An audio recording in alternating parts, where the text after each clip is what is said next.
The winter wind howled across the barren plateau of the Colorado Rockies, lifting thin sheets of snow like pale ghosts. In a cramped log cabin perched on the edge of the green-rumored river, a group of 12 men and women huddled around a coal-black stove, their breaths forming fleeting clouds in the dim light. Their faces were etched with a mix of excitement and dread. The Green River, barely charted and whispered about as a lost artery of the West, promised riches, fame, and perhaps salvation for a continent still bruised from the Civil War. Among the crew, Dr. Evelyn Hartley, a young botanist from Boston, clutched a leather-bound journal. She had spent months transcribing field notes from Ohio's sandstone cliffs, dreaming of discovering a plant species that could cure the fever-plaguing soldiers back home. Beside her, Captain Sam Whitaker, a hardened forest ranger with a scar that cut across his left cheek, polished his brass pocket compass, the teeth of its needles catching the firelight. Together, they represented the spectrum of ambition that fueled the 1877 Green River expedition. The night before departure, a sudden flash of lightning illuminated the cabin's tiny window. If anyone had thought the weather might seal their fate, only the oldest member, Old Man Corwin, a grizzled trapper who trekked those ways for half a century, spoke his warning. "Do not chase the river when the sky roars," Corwin rasped, his voice a gravelly echo of the mountain. "It hides things older than any map." His words lingered like smoke, but the crew was already set. At first light, they crowded onto a cobbled wagon packed with crates of dry meat, ore ingots, and a brass telescope salvaged from a wrecked steamboat. Sam took the reins, his eyes scanning ahead for a trail that would lead them into the heart of an uncharted wilderness. For 3 days, the expedition trudged through gnawing cold, the landscape a collage of jagged cliffs, frozen waterfalls, and pine forests stripped to skeletal limbs. They sang the old pioneers' hymns, and the rhythm of the horse hooves blended with the howl of wolves in the distance. By the 5th day, they reached a narrow gorge where a thin ribbon of water, green with algae, frosted along its banks, turned a desperate bend into darkness. Evelyn knelt beside the river, her fingertips brushing the slick stones. She noted the odd metallic scent, something metallic in the air that made her skin prickle. Her notebook filled with sketches of a strange fern whose fronds glimmered like silver under the weak sunlight. "Look," she whispered to Sam, pointing to a set of partially hidden markings on a rock face.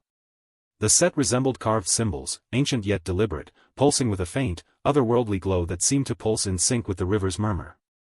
Sam's compass needle spun wildly, defying magnetic logic. He stared at the symbols, a nervous chuckle escaping his lips. "Looks like the river's trying to rewrite the rules of navigation."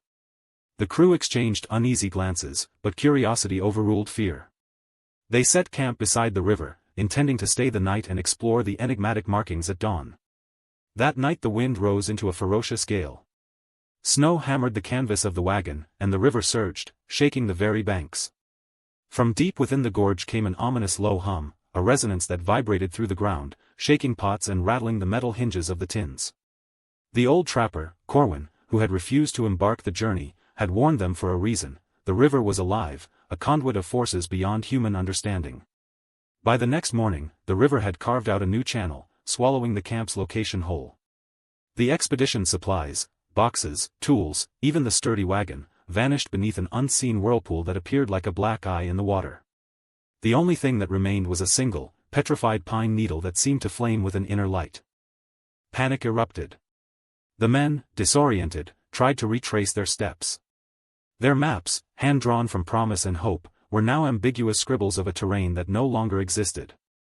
As the sun slanted low, casting long shadows that danced like phantoms, a low, guttural chant began to echo from the depths.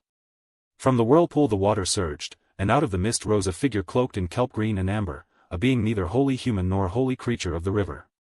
Its eyes glowed like bioluminescent algae, and a crown of twisted reeds hovered above its head. "You have trespassed upon the sacred vein of the earth," the entity intoned, its voice mingling with the rushing water. "Those who seek riches must first offer peace." Sam stepped forward, his hand trembling over his pistol. "What do you want?" he demanded. The river spirit gestured to the glimmering symbols on the rock. "Your ancestors carved these as a pact. They promised never to claim the river's bounty without reverence.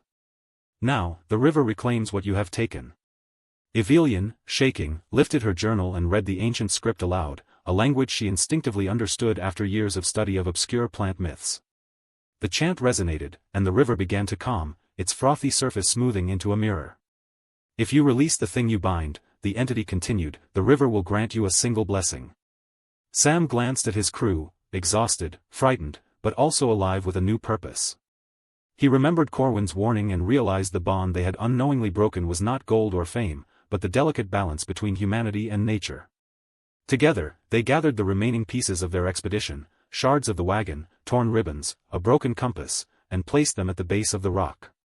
Evelyn placed her botanist's silver fern, letting its leaves touch the water. The river shivered, releasing a cascade of glowing fish that swam upstream, illuminating the gorge like lanterns.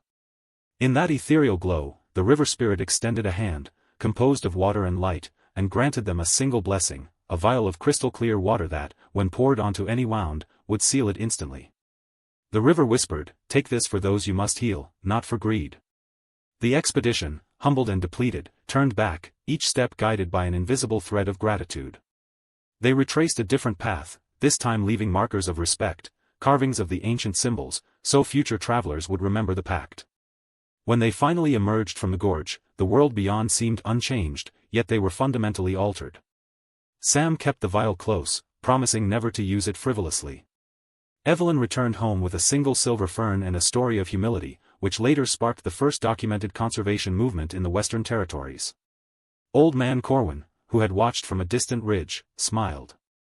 The river's secret lay not in its hidden treasure but in the lesson it whispered to those who dared listen: some mysteries are meant to protect, not to be exploited. The green river flowed onward, its green thread weaving through the tapestry of time, seldom seen but always remembered by those who understand the quiet language of the earth. Thus, the mysteries of the Green River expedition remain unsolved to many, yet the true answer lives in the silence of the canyon, in the ripple of water, and in the hearts of those who chose reverence over riches.